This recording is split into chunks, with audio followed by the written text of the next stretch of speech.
Querida comunidad y queridos de esta parroquia y queridos oyentes de Cadena 3, estamos en esta fiesta linda, importante del Corpus Christi, y la lectura nos pone interesante de esta multitud a la que el Señor los consuela, los cura, y cuando llega la tardecita por mediodía, o seguramente con zona de mucho calor también, los discípulos le proponen al Señor despedirlos, ¿no? Como diciendo, ya es tarde, mándalos a casa, ¿no? Y algo así como despedirlos, ¿no? Ese es el verbo, ¿no? Interesante porque dice el Papa Francisco, no son tiempos de despedida, sino que son tiempos de acogida. Los discípulos al despedirse se sacaban de encima la multitud, se quedaba el grupito de los amigos de Jesús, de los más cercanos. Una tentación, ¿no? Una tentación de intimismo, se dice, ¿no? La iglesia es íntima y buscamos la intimidad con el Señor, intimidad en la oración, intimidad litúrgica, o sea, la intimidad con Él. Tenemos que ser íntimos, pero no intimistas, ¿no? Sino siempre con un corazón abierto que acoge a las pequeñas o grandes multitudes, comenzando por nuestra familia. Hoy día también, que es el Día del Padre, ustedes saben muy bien de estas pequeñas multitudes, hambreadas de cariño, hambreadas de pan también, hambreadas de tantas cosas, ¿no? Y el Señor, digamos así, no solo le dice, no solo no los despido, sino denle ustedes de comer, ¿no? O sea, no les retruca, como decimos, ¿no? Habrá dicho el que le fue a dar el consejito, ¿para qué habré venido, no? O sea, fue por lana y salió trasquilado, como decimos, ¿no? Lo mandó a darle de comer y incluso agrega una frase media irónica, si tenemos 5 panes y 2 peces, como diciendo, ¿qué vamos a hacer con esto, no? O sea, interesante porque nosotros también a veces, frente a la multitud de las necesidades de familia de nuestra gente, a veces también la experiencia de sentir que tenemos 5 panes y 2 peces, o sea, de no llegar, de no poder, de no tener la capacidad de poder resolver los problemas, o de no tener la frase que necesitan los hijos para que los entiendan, o para el cura de su pueblo, o a veces los medios materiales, ¿no? O sea, hoy en día tanta gente que tiene la angustia, digamos, de no llegar a final de mes, o de no poder brindar, digamos, un platito más digno a sus hijos, y eso es motivo de mucho sufrimiento, ¿no? Dios, nuestros 5 panes y 2 peces, lo siente un médico sin frontera o un médico nuestro en las zonas rurales, lo siente un papá, en fin.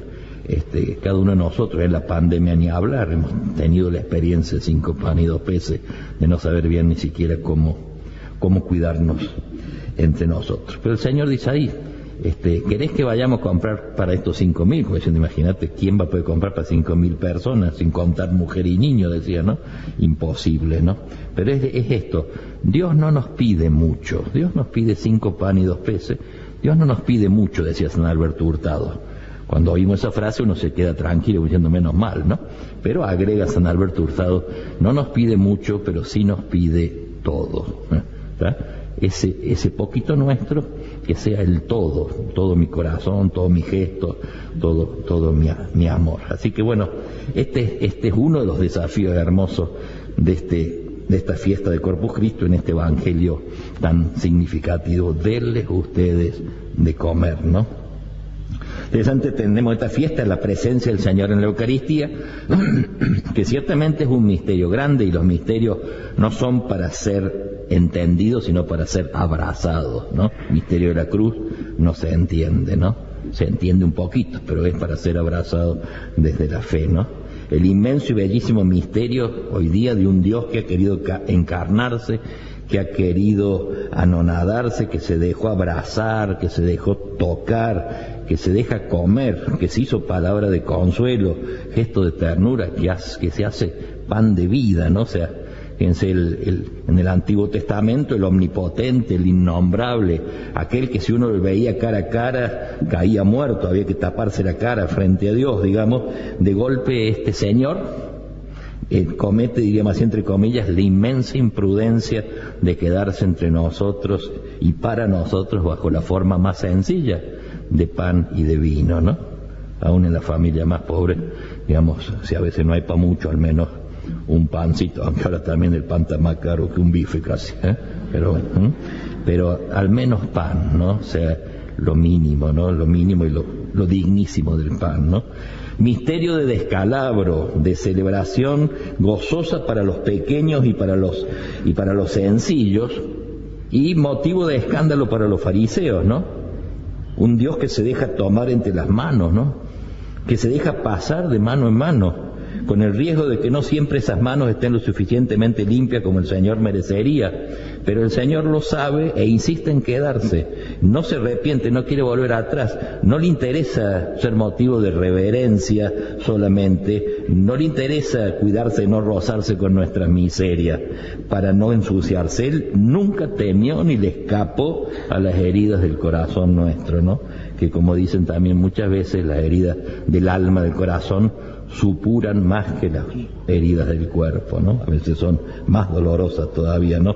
Al contrario, el Señor esas heridas las ha venido a buscar, las ha asumido en su carne bendita y en ella, en su carne, la ha purificado llevándoselas a la cruz y a la resurrección.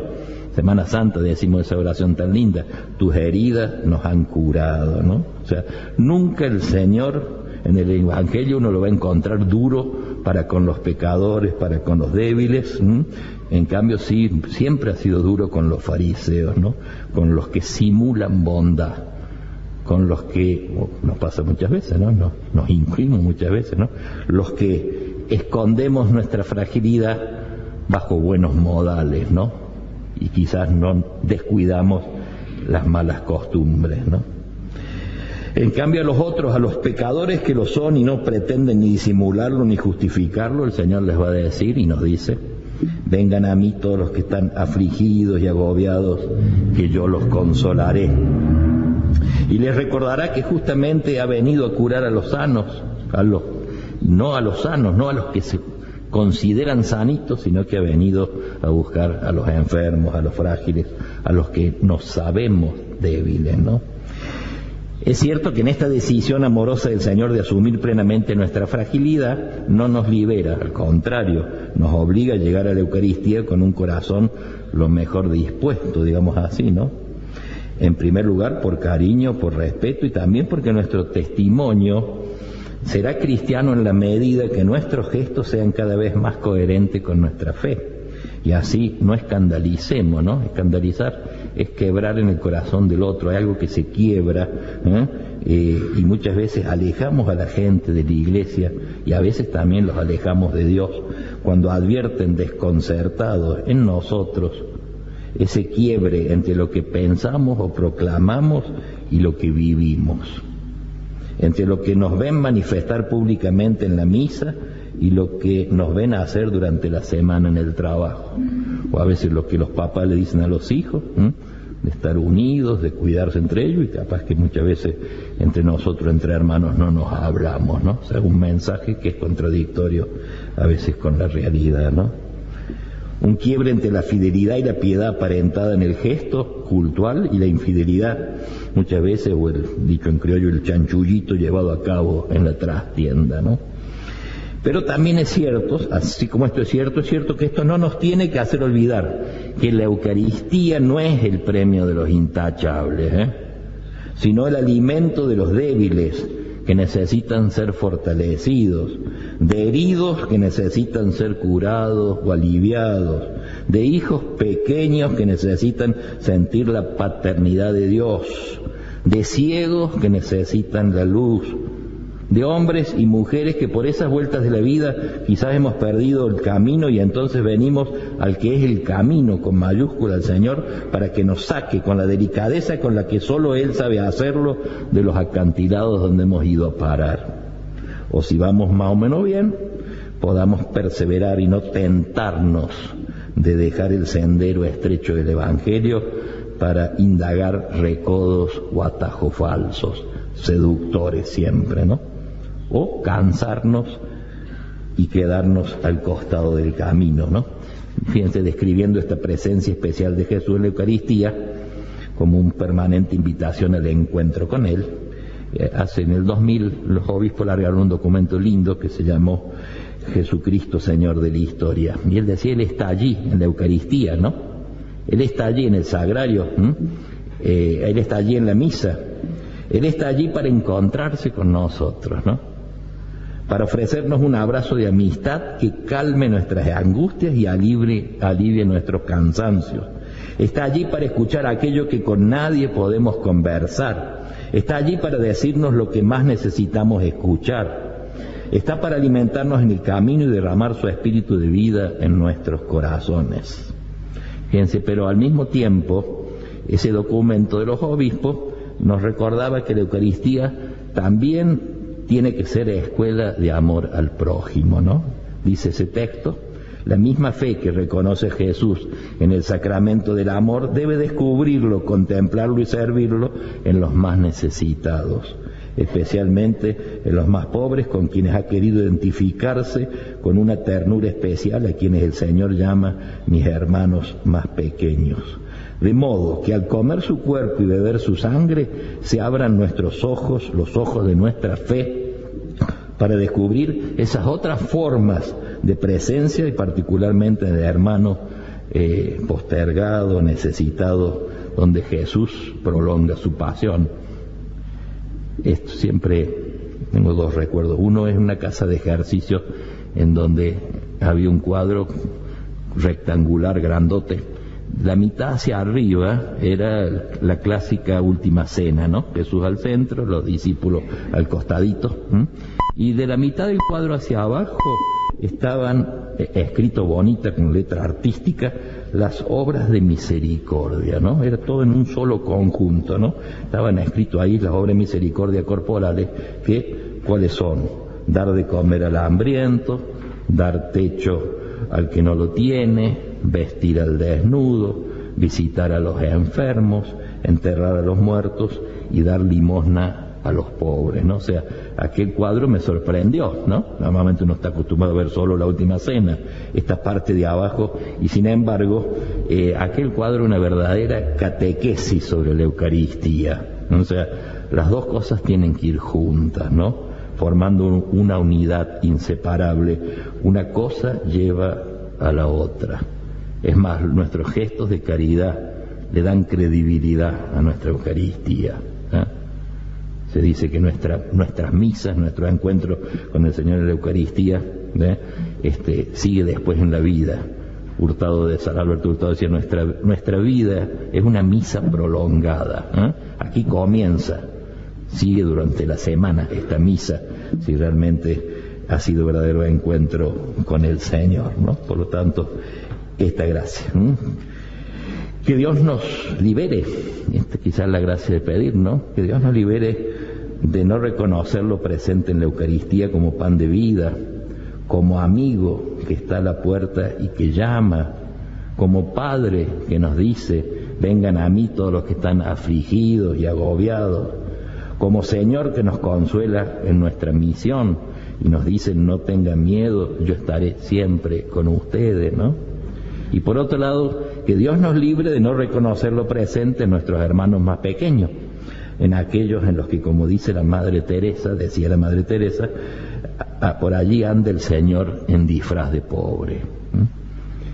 Quizás lo mejor que podamos hacer en este día, frente al sagrario, frente a la Eucaristía, poder decirle al Señor aquello que le dijeron los discípulos de Maús, quédate con nosotros, Señor, a pesar de no merecerte, a pesar de nuestra frialdad e indiferencia, a pesar de nuestra ingratitud, por favor, quédate con nosotros. Y después, pensando en mis prójimos más cercanos y más necesitados, decirle como aquel ciego del Evangelio, Señor, que vea en este hermano mío, que te vea en este hermano mío más pequeño, ¿no? En fin, quizás también nos puede ayudar como replantear nuestras Eucaristías, ¿no? Yo recordaba, por ahí contaban algunos misioneros del África, que de algunas aldeas salían el día anterior para misa, ¿no? Caminaban unas 11 horas, ¿sí? Y después tenían la misa, que allá en África, en las aldeas, es una fiesta que comienza quizá a esta hora y termina a la tarde, más o menos, ¿no? O sea, es Eucaristía, es fiesta, es baile, en fin, todo ese sentido festivo que a veces nosotros lo hemos debilitado y en algunos casos lo hemos perdido, ¿no? Pero yo decía, y después comenzaban una caminata de otras 10 horas para volver a sus aldeas, ¿no? Revisar nuestras Eucaristías, ¿no? Que muchas veces son tan frías, o a veces las negociamos con un ratito más para dormir, o nos quedamos entrefrazadas, en fin, revisar un poco esto, ¿no? Van Tuan, aquel cardenal vietnamita que quedó preso 9 años, 13 años en manos del comunismo en Vietnam, de los cuales 9 años pasó en un cuarto sin luz y sin ventana, imagínense eso, ¿no? Recién ordenado obispo, ¿no? 9 años sin luz y sin ventana. Yo creo que después de un fin de semana uno ya caminaría por las paredes, ¿no? 9 años, ¿no? Y él decía que hablaba de la Eucaristía porque consiguió que sus feligreses, como ustedes, así medio escondidita entre la ropa, le mandaban las hostias sin consagrar, y en un tarrito que decía medicamentos para el hígado, para la panza, le ponían vino. Y entonces él, en su celda, todos los días decía la misa. ¿Cómo hacía? Pues así, porque no le daban permiso. Se ponía abajo la puerta para que los guardias no lo vean, ¿tá? Y la decía de memoria, ¿tá? Y en su mano izquierda ponía 3 gotitas de vino y una gotita de agua, el cáliz, ¿tá? Y consagraba con su mano derecha, ¿no? Escondido como un perrito ahí. ¿Y a qué voy? Fíjense lo que decía él. Fueron las misas más hermosas de mi vida. Les decía todas las tardes, a las 3 de la tarde, cuando el Señor va a la cruz por nosotros, ¿no? Imagínense un obispo que de allá que había dicho misa en todos los lugares donde un cura quisiera decir misa, en Tierra Santa, en San Pedro, en Lourdes, ¿eh? Sin embargo, él decía, esa misa ahí, acurrucado como un perrito, fueron las Eucaristías más lindas de mi vida, ¿no? Como se habrá sentido tremendamente unido al Señor en aquel momento.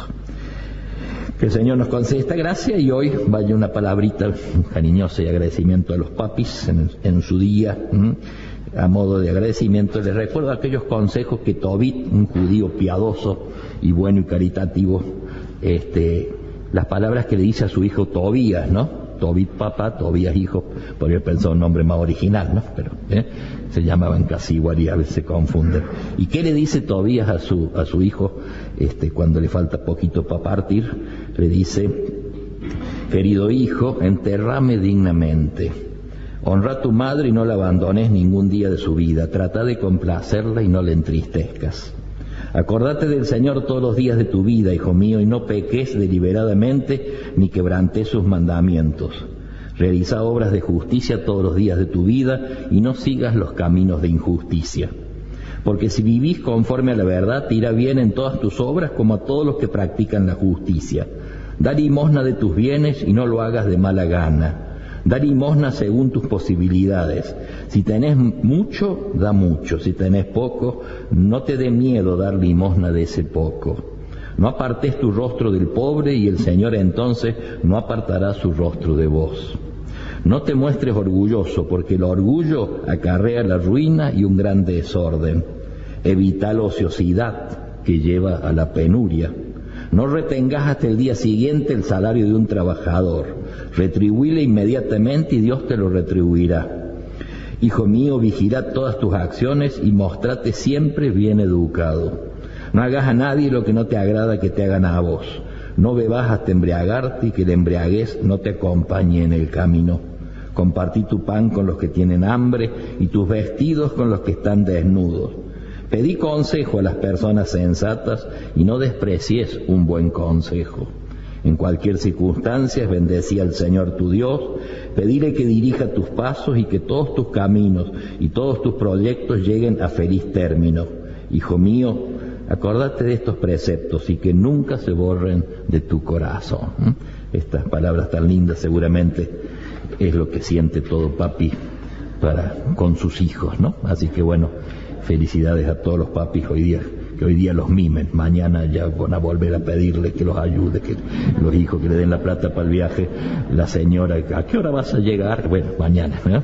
Pero hoy que me los mimen a los papis, felicidades. Y los que lo tenemos ya en el cielo, hacer memoria agradecida de todo lo lindo que nos dieron, perdonarlos también, las cosas que quizás no les salieron bien, porque igual que nosotros son humanos, eran humanos, y bueno, y celebrar, que así sea.